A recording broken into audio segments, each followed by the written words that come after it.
नमस्कार, Chhattisgarh round up देख रहे हैं आप और मैं हूं आपके साथ अवंतिका श्रीवास्तव। छत्तीसगढ़ की तमाम बड़ी खबरों पर चर्चा और छत्तीसगढ़ के बेरोजगारी भत्ते पर सबसे पहले चर्चा करेंगे, क्योंकि भूपेश बघेल की सरकार का मास्टर स्ट्रोक इसे माना जा रहा था। अधिसूचना इसके लिए जारी हो चुकी है।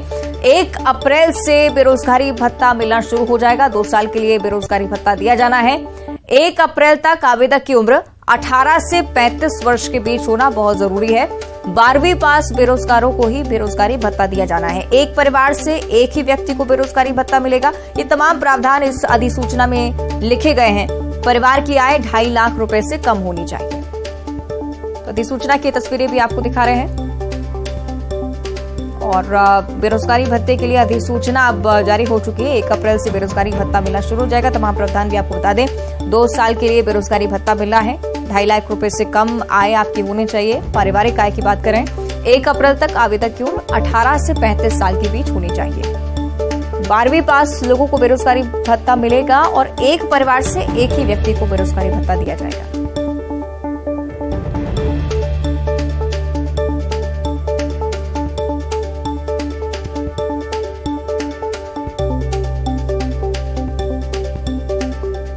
आपको दिखा रहे हैं किस तरह से छत्तीसगढ़ के बेरोजगारी भत्ते को लेकर ये तमाम प्रावधान अधिसूचना में लिखे गए हैं।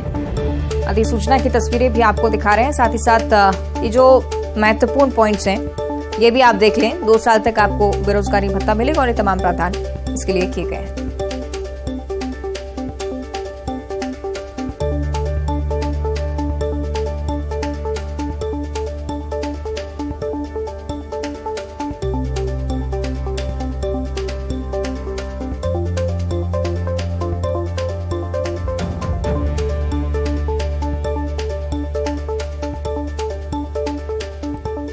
तो 1 अप्रैल से बेरोजगारी भत्ता मिलना शुरू हो जाएगा और बेरोजगारी भत्ता पाने के लिए योग्यता क्या क्या जरूरी है वो भी आपको हम दिखा रहे हैं। 2 साल के लिए बेरोजगारी भत्ता दिया जाना है। 1 अप्रैल तक आवेदक की उम्र 18 से 35 साल के बीच होना जरूरी है। 12वीं पास बेरोजगारों को बेरोजगारी भत्ता मिलेगा और एक परिवार से एक ही व्यक्ति को बेरोजगारी भत्ता दिया जाना है। परिवार की आय जिसके लिए 2.5 लाख रुपए से कम होनी चाहिए और एक व्यक्ति को अगर परिवार में बेरोजगारी भत्ता मिल रहा है तो दूसरे व्यक्ति को योग्य नहीं समझा जाएगा।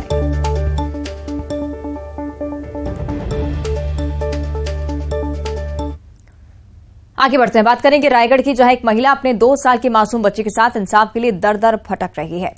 दरअसल महिला और उसके बच्चे को पति ने घर से निकाल दिया है और महिला की सीतापुर निवासी युवक से 4 साल पहले शादी हुई थी। तभी से वो दहेज में कार के लिए पत्नी को परेशान करता आ रहा था। जब पति को यकीन हो गया कि उसे अब दहेज में कार नहीं मिलेगी तो उसने पत्नी और अपने 2 साल के बच्चे को घर से बाहर निकाल दिया।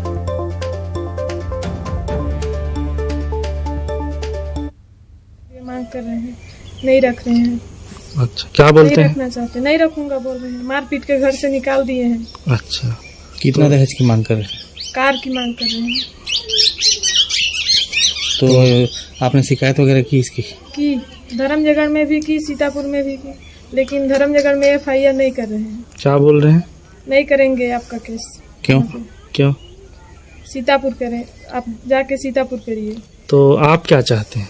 मैं चाहती हूँ मेरा केस यहीं पे हो। मेरी एक छोटी सी बच्ची है, उसको लेके मैं कहाँ जाऊंगी। बेटी को सीतापुर शादी किया था, बहुत मारपीट करके घर से निकाल दिए हैं।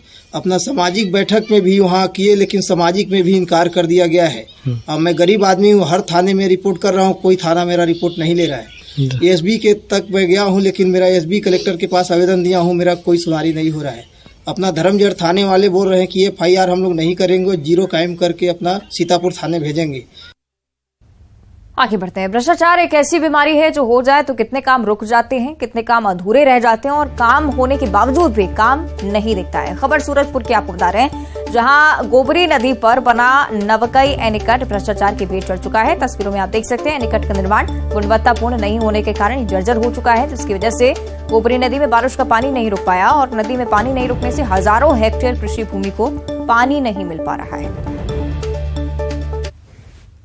सूरजपुर जिले में भीषण गर्मी के दौरान पानी की समस्या के कारण किसानों को सिंचाई की असुविधा आम बात होती है। लेकिन ये जो गर्मी की शुरुआत है, इसी में हम आपको पहली तस्वीर ही हम आपको दिखा रहे हैं कि ये गोबरी नदी में बना एक एनीकट है। नौगई गांव का ये एनीकट के नाम से जाना जाता है। 2016 में इस एनीकट का निर्माण किया गया था। लगभग 7 करोड़ के से ज़्यादा की लागत से इसे बनाया गया था। लेकिन गुणवत्ताहीन इस एनीकट की तस्वीर देख सकते हैं। 7 गेट थी, 7 गेट जो है वो जर्जर हो चुकी है। एनीकट में जगह जगह दरार पड़ चुके हैं और जो यहाँ ये गोबरी नदी है पूरी तरह से सूख चुकी है केवल इस गुणवत्ताहीन एनीकट के कारण। और नतीजा ये है कि जो दर्जन भर गांव के हजारों हेक्टेयर जो भूमि थी वो सिंचाई अभाव से फिलहाल गर्मी के शुरुआती दिनों में जूझ रही है। ऐसे में जो है देख सकते हैं कि जो तस्वीर बनी हुई है कि यहाँ गुणवत्ताहीन इस एनीकट के कारण जो शुरुआती दिनों में जो सिंचाई की असुविधा ग्रामीणों के सामने आ रही है। ऐसे में आने वाले दिनों में बढ़ते गर्मी के बीच में किसानों को किस तरह से सिंचाई असुविधा से जूझना पड़ेगा, यह तो देखने वाली बात होगी। वरुण राय, न्यूज़ 18 सूरजपुर।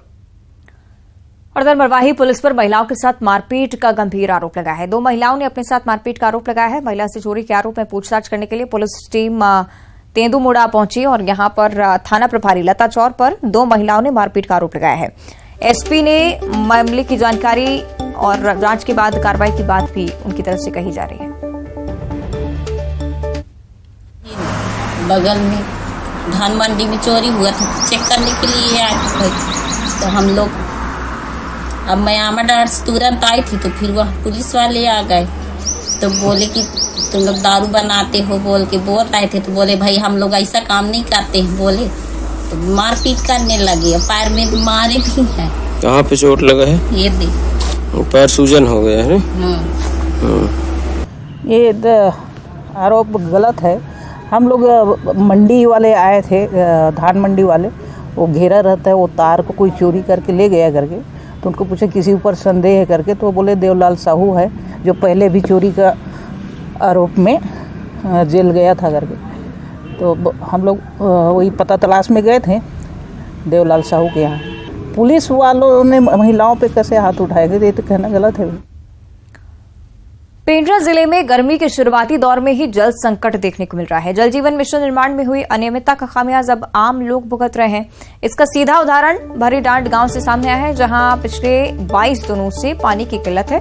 पूरे जिले में केंद्र सरकार की जल जीवन मिशन कार्य में भारी अनियमितताएं देखी गई हैं। पीएचई विभाग भी इस पर कोई जवाब नहीं दे रहा है। पानी हिसाब से नहीं आया। ये यहाँ पर खुदाई हुआ है? हाँ, नल जल योजना। हाँ, और जब से खुदाई हुआ पानी नहीं आया? नहीं आए। आप लोग कहाँ से लाते हैं पानी? हम आई बोरिंग से पीते हैं। तो गर्मी के टाइम में बोरिंग सूख जाएगा तो कैसा करेंगे? तो एक घर कुआं में जाई थी। अच्छा, पानी का समस्या है गाँव? हाँ, पानी यहाँ 20-22 दिन से टोटल बंद है, बिल्कुल नहीं आ रहा है, एक बूंद नहीं आ रहा है। अब अगर जो प्रधानमंत्री योजना वाला पाइपलाइन को खोलते हैं तो पूरा पाइप फट जाता है अपने आप। दुर्ग जिला चिकित्सालय के चिकित्सक और मेडिकल स्टाफ सुरक्षा की मांग को लेकर सड़कों पर उतर आए हैं, जमकर नारेबाजी कर रहे हैं। दरअसल 2 दिन पहले जिला चिकित्सालय में एक किन्नर ने एक नर्स के साथ मारपीट की थी। आरोप है कि घटना की सूचना देने के बावजूद अधिकारी और पुलिस मौके पर काफी देर बाद पहुंचे।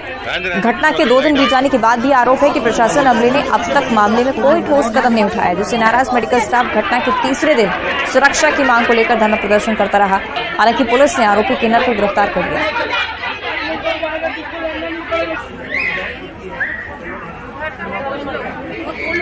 हमें बाद में क्या मिला? अभी क्या मांग कर रहे हैं? सामने हमको मारा गया। हम चाहते हैं उस पुलिस वाले को सस्पेंड करें या जो भी सजा देना। वो जो किन्नर है वो दुर्ग शहर में ही नहीं दिखना चाहिए। उसने खुलेआम हम लोग को धमकी दी है और चेकअप कराओ क्यों किन्नर खुलेआम धमकी दी है कि हमारा मर्डर करके जाएगा। कर दिया गया था। उसके बाद भी वो नशे की हालत में जहाँ पे स्टाफ नर्स थी उसके साथ पहले उसने बहस किया, फिर 2 थप्पड़ मारा भी, जैसी जानकारी मिली है। और इस प्रकार का इंसिडेंस होने से स्वाभाविक तौर पे जो कर्मचारी उसका मॉरल। सरगुजा जिले की बात करेंगे। नकल पर लगाम कसते हुए जिला शिक्षा अधिकारी ने लमगांव हाई स्कूल के केंद्राध्यक्ष और क्लर्क को निलंबित कर दिया है। दरअसल लमगांव हाई स्कूल में 10वीं कक्षा की बोर्ड परीक्षा में सामूहिक नकल कराई जा रही थी, जिस पर कार्रवाई करते हुए जिला शिक्षा अधिकारी ने आरोपी केंद्राध्यक्ष और क्लर्क को निलंबित कर दिया। इस दौरान 69 बच्चों पर नकल प्रकरण बनाया गया है, जिसे शासन को भेज दिया जाए। कचरा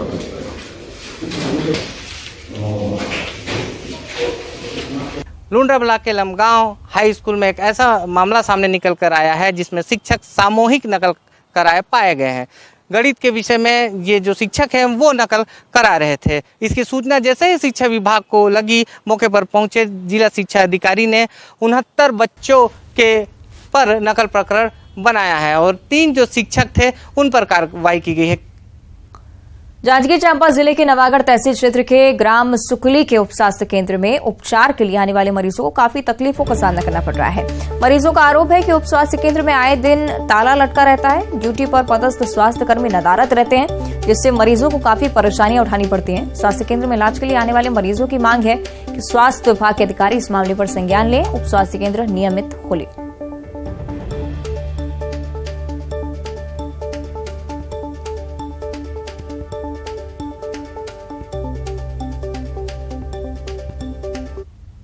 बना है स्वास्थ्य केंद्र के लिए, तो 24 घंटा उपलब्ध होना चाहिए, तब तो हम लोगों को सुविधा मिलेगा, ग्रामीणों को सुविधा मिलेगा। फिर नहीं मिलेगा, बिल्डिंग बना है और हमको दूर भटकना पड़ेगा, तो ये बिल्डिंग बनने से क्या मतलब है, हमें लाभ नहीं मिलेगा। तो ये गाँव सुकली गाँव में डॉक्टर नहीं आवे और हमला प्राइवेट अस्पताल में जाए पड़ते, इलाज पानी करवाबा बहुत खर्चा आते, तो ओकरे बा खोला के चाहत हन। नहीं मिला बाबा, अस्पताल भर चले है, खुले अन्नी खुले बराबर ही रहे अन्नी रहे, और जानगी नहीं ला जा तो का फायदा है हमारा रहे में अस्पताल रहे में। हमारे द्वारा सभी लोग का बीच बीच में मीटिंग लेके और फ़ोन के माध्यम से भी सबको सूचित किया जाता है कि स्वास्थ्य सही समय में खुले, स्वास्थ्य जो अमला है वो हमेशा 24 घंटे तैयार रहे, और अगर ऐसे शिकायत है तो मैं खुद स्वयं जाके जांच करा के उसको देखता हूं। प्रदेश में अवैध शराब के खिलाफ पुलिस का अभियान जारी है। बिलासपुर के रतनपुर में पुलिस ने अवैध शराब के भट्टे पर कार्रवाई की है। छापेमार कार्रवाई ये थी और पुलिस ने घर में शराब बना रहे 2 आरोपियों को भी गिरफ्तार किया है। 2 घटनाएं जिसकी तस्वीरें आपको दिखा रहे हैं। पुलिस ने मौके से 150 लीटर अवैध शराब जब्त की है। जांजगीर चांपा में शराब की तस्करी करने के आरोप में पुलिस ने 2 लोगों को गिरफ्तार किया है। पुलिस ने दोनों के पास से ही बड़ी मात्रा में अवैध शराब जब्त की है। मुलबुला थाना क्षेत्र के ग्राम जेवरा से पुलिस ने शराब तस्करों को गिरफ्तार किया है। पुलिस पकड़े गए शराब तस्करों से फिलहाल पूछताछ कर रही है।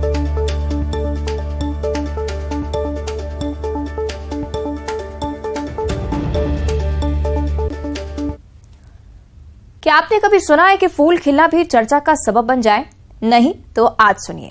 गुरेला पेंड्रा मरवाही जिले में एक फूल जब खिला तो लोग तरह तरह की बातें करने लगे। कौन सा है ये फूल, क्या कह रहे हैं लोग इसके बारे में, आइए जानते हैं।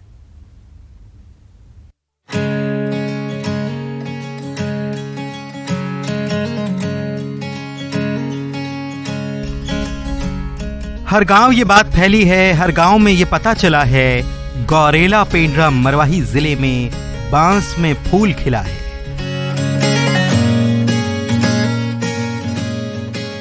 जी हां, वैसे तो फूल आम तौर पर खिलते हुए हमने देखे ही हैं, लेकिन बांस में फूल खिलते देखना हर किसी के नसीब में नहीं होता, क्योंकि बताते हैं कि ऐसा मौका लगभग 2 दशकों में एक बार ही आता है।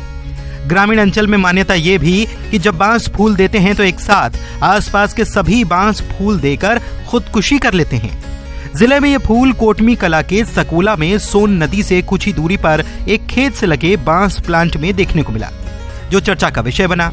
बांस में फूल आने को लेकर ग्रामीण आशंकित हैं। माना जाता है कि बांस में फूल आने के बाद अचानक चूहों की तादाद बढ़ जाती है और इससे किसानों की फसल को नुकसान होता है। हालांकि बहुत से ग्रामीण बांस के फूलों को अच्छा शगुन मानते हैं और माना जाता है कि बांस के फूल खिलने से खुशहाली आती है। कहते हैं कि बांस के झाड़ में उसके अंतिम काल में फूल आते हैं और इसका मतलब ये होता है कि वो झाड़ अपना जीवन काल पूरा कर चुका है। फूलों में गेहूं के दाने की तरह बीज लगते हैं और फूल लगने के बाद पौधे खुद ही मर जाते हैं। इस मामले में वानिकी छात्रा स्वभा सोनी बताती हैं कि क्षेत्र में कई प्रजाति के बांस पाए जाते हैं, लेकिन एक ही प्रजाति के बांस में एक ही समय फूल आते हैं। देखा जा रहा है कि बहुत सारे बैम्बूज में फ्लावरिंग ऑलरेडी शुरू हो गई है। बहुत जगह ये मान्यता भी है कि बैम्बू 100 से 150 साल में एक बार फ्लावर करता है और उसके बाद मर जाता है। ये मान्यता सच भी है। इस बिहेवियर को मोनोकार्पिक बिहेवियर कहा जाता है बैम्बू का। इसमें कोई भी प्लांट फ्लावरिंग करने के बाद मर जाता है या अपने लोकल लाइफ साइकिल को छोड़ देता है। यह अपने जीवन काल में सिर्फ एक ही बार फूल देता है और इसके एक ऐसी मान्यता भी मानी जाती है कि जिस वर्ष सबसे ज़्यादा गर्मी पड़ती है उस वर्ष इसके फूल फूलते हैं। तो इसका एक यह भी संकेत माना जाता है कि जिस वर्ष यह फूलता है उस वर्ष गर्मी सबसे अधिक पड़ेगी। वहीं पारंपरिक ज्ञान और वैज्ञानिकों के शोध में जो तथ्य सामने आए हैं उसमें बांस की विभिन्न प्रजातियों में अलग अलग अंतराल पर फूल आते हैं। ये अंतराल 15 से 20 साल या इससे ज्यादा का भी हो सकता है। कई लोग कहते हैं कि उन्होंने अपने जीवन में पहली या दूसरी बार बांस में फूल देखे। जिस प्रजाति के पौधों में फूल लगते हैं वो प्रजाति एक ही समय में वहां से समाप्त हो जाती है। वहीं कुछ लोगों का यह भी मानना है कि बांस में फूल आना एक अशुभ संकेत है। गौरेला पेंड्रा मरवाही जिले से न्यूज़ 18 के लिए सुबीर चौधरी की रिपोर्ट।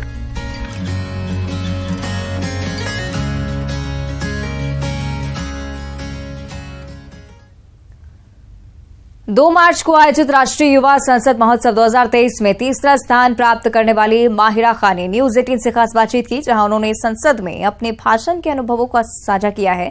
आपको बता दें कि माहिरा ने राष्ट्रीय युवा संसद महोत्सव में जोरदार भाषण दिया था। माहिरा ने प्रधानमंत्री नरेंद्र मोदी की जमकर तारीफ की थी, उन्हें दुनिया का शांति दूत बताया था। माहिरा का ये भाषण सोशल मीडिया पर खासा वायरल हो रहा है। माहिरा हमारे साथ मौजूद हैं, तो सबसे पहले तो माहिरा आपका बहुत बहुत स्वागत है न्यूज़ 18 पर and many congratulations to you. तो सबसे पहला सवाल मेरा आपसे ये रहेगा कि आपका सिलेक्शन कैसे हुआ? ये सिलेक्शन प्रोसेस बड़ा तवील होता है। पहले आपको डिस्ट्रिक्ट लेवल में पार्टिसिपेट करना होता है, NYKS ऑर्गेनाइज करता है। इसमें अगर आपकी फर्स्ट और सेकंड पोजीशन लगी तब आप आगे जाते हैं स्टेट लेवल में, और स्टेट लेवल में अगर आप फर्स्ट, सेकंड और थर्ड आते हैं तब आपको नेशनल लेवल में जाने का मौका लगता है। लेकिन जो फर्स्ट होते हैं उन्हें अपने स्टेट को रिप्रेजेंट करना होता है। तो 29 यूथ सेलेक्ट होते हैं फ्रॉम ऑल ओवर कंट्री। लगभग 2 लाख से ज़्यादा लोग पार्टिसिपेट करे थे इस दफ़ा। आपकी आयु होनी चाहिए 18 से 25 वर्ष। तो नेशनल यूथ पार्लियामेंट में आपने भाषण दिया और आपके उस भाषण को काफ़ी सराहा भी गया है, तो कैसा अनुभव रहा? अनुभव तो बहुत अच्छा रहा, बहुत कुछ सीखने को मिला।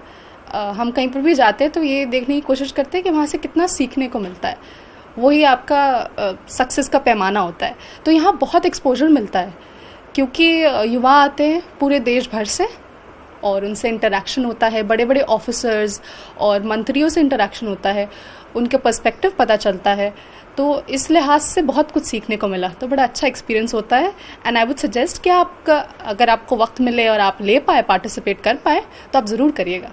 जी, पहले की तैयारी जो आप बोल रहे हैं वो यही होती है कि अपना नॉलेज बेस बढ़ा लें, अपना ज्ञान बढ़ाएं, आप पढ़ते रहें, न्यूज़पेपर हो या अच्छे उपन्यास हो, अच्छे कोटेशंस हो, ये सब आप पढ़ते रहें तो आपका नॉलेज बेस जो है वो बड़ा रहता है। और जो भी टॉपिक मिलता है तो आपको एक आइडिया हो जाता है कि नहीं हमने जो पढ़ा हुआ था, जो हमने हाईलाइट करा हुआ था, उससे कोई पॉइंट निकाल लें। तो ये आपकी प्रिपरेशन होती है बेसिक, जो जनरल नॉलेज होता है, आपकी जो स्टडी होती है वो आपकी बेसिक प्रिपरेशन होती है। लगभग 1 दिन पहले आपको टॉपिक मिलता है, और जब आपको टॉपिक मिलता है आपने क्या करना होता है, आप अपने जो आपका नॉलेज बेस बना हुआ है उससे आप एक स्ट्रक्चर्ड स्पीच बनाए जो कि 4-5 मिनट में ख़त्म हो जाए। उसके लिए आपको बहुत पर्सपेक्टिव की ज़रूरत होती है। आप अपनी स्पीच बिल्कुल प्लेन नहीं लिख सकते जो एकदम सीधी जा रही है, आपको ये भी लेना है, ये भी लेना है, हर एंगल कवर करना है। तो उसके लिए आप इंटेलेक्चुअल लोगों से कनेक्ट करें, जैसे हमारे दोस्त थे आशुतोष, उन्होंने कई सारे पॉइंट्स दिए, लोगों के एंगल्स पता चलते हैं ना पर्सपेक्टिव के, तो अच्छी आपकी स्पीच जो होती है अच्छी हो जाती है। आप छत्तीसगढ़ का नाम भी रोशन करना चाहती थी और वो आपने अब कर दिखाया, तो इस पर आप क्या कहना चाहेंगे? जी, हमारा टारगेट यही था, यही लक्ष्य था हमारा कि अपने राज्य का नाम रोशन हो। हम पिछले दफ़ा भी पार्टिसिपेट करे थे और फर्स्ट पोजीशन लगी थी हमारी स्टेट में, लेकिन नेशनल में हमारी कोई पोजीशन नहीं लग पाई थी। हमें बहुत अफसोस था इस बात का। हमारे राज्य को हमने थोड़ा सा निराश कर दिया था, लेकिन फिर से हमने शुरू करे। डिस्ट्रिक्ट लेवल में हमारी फर्स्ट पोजीशन आई, फिर हमारी स्टेट में फर्स्ट पोजीशन आई, और हम इस बार सोच के गए थे कि अपने राज्य का नंबर लगा के ही आना है। तो हम ये सोच के साथ गए थे और उसी हिसाब से उसी लेवल की मेहनत कर रहे थे। तो ये हमारे साथ थी माहिरा खान, जिनसे हमने जाना कि उनकी तैयारी कैसी थी, कैसा अनुभव रहा है। तो कैमरामैन राजन सही के साथ तनु वर्मा, न्यूज़ 18 छत्तीसगढ़, रायपुर। और इस बीच इंदौर से इस वक्त की सबसे बड़ी खबर सामने आ रही है। मॉल से कूदकर आत्महत्या मामले से जुड़ी है बड़ी जानकारी। बुजुर्ग के मॉल से कूदने का सीसीटीवी फुटेज सामने आ चुका है। बुजुर्ग ने मॉल से छलांग लगाई थी। छलांग लगाते वक्त बुजुर्ग सीसीटीवी कैमरे में कैद हुए और मॉल का सीसीटीवी फुटेज सामने आ गया है। विजयनगर थाना क्षेत्र का ये पूरा मामला, ये तस्वीरें आपको दिखा रहे हैं। इंदौर की ये तस्वीरें जहां बुजुर्ग ने छलांग लगाई थी मॉल की इस फ्लोर से, और उसी की तस्वीरें सीसीटीवी फुटेज के तौर पर सामने आई हैं। तस्वीरें आपको दिखा रहे हैं बुजुर्ग के मॉल से कूदने का ये सीसीटीवी फुटेज, आत्महत्या मामले से जुड़ी है जानकारी और बहुत महत्वपूर्ण ये तस्वीर, क्योंकि पुलिस गहन जांच में लगातार जुटी हुई है। छलांग लगाते वक्त का ये वीडियो है। तस्वीरों में आप साफ तौर पर देख सकते हैं किस तरह से बुजुर्ग रेलिंग के पास पहुंचते हैं, उसके बाद वहां से छलांग लगाते हैं।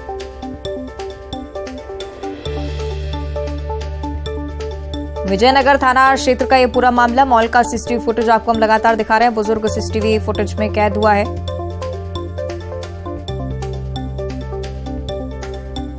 इंदौर की ये तस्वीर बेहद चिंताजनक भी।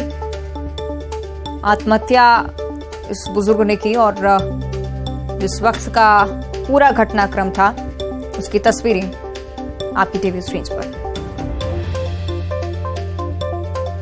सहयोगी विकास हमारे साथ फोन लाइन पर जुड़ रहे हैं। विकास, क्या कुछ तथ्य अभी तक इस तस्वीर के साथ सामने आए हैं? जी बिल्कुल, इंदौर के विजयनगर थाना क्षेत्र का मामला है, जहां पर एक मॉल से के चौथे माले से कूदकर बुजुर्ग ने आत्महत्या की। और जो बुजुर्ग हैं वो एक नामी अस्पताल, निजी अस्पताल के चिकित्सक रहे हैं। चूंकि लंबे समय से बीमारी से ग्रसित थे, तो ऐसी आशंका जताई जा रही है बीमारी के कारण परेशान होकर उन्होंने आत्महत्या जैसा घातक कदम उठाया। हालांकि परिवार अब से कुछ देर बाद पहुंचेगा। परिवार के बयान के बाद स्थिति स्पष्ट होगी आखिर क्या कुछ पूरा मामला है। लेकिन उससे पहले सीसीटीवी जरूर स्पष्ट तौर पर निकलकर सामने आए, जिसमें साफ तौर पर नजर आ रहे हैं कि वो खुद उन्होंने मॉल की चौथे मंजिल से छलांग लगाई है। सीसीटीवी को भी पुलिस ने जांच में शामिल किया है। ठीक है, शुक्रिया आपका विकास जानकारी के लिए।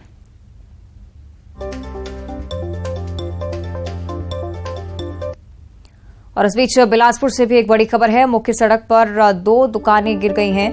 मसानगंज मेन रोड पर भरभरा कर दुकानें गिरी हैं। दुकान के पीछे निर्माण कार्य चल रहा था और दुकान पर निर्माण का सामान रखा गया था।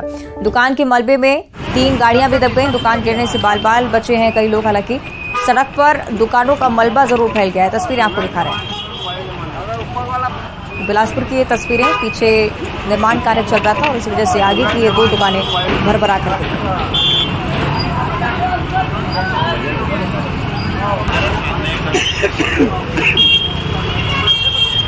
निर्माण। और इसी के साथ बुलेटिन में इतना ही। देखते रहिए न्यूज़ 18।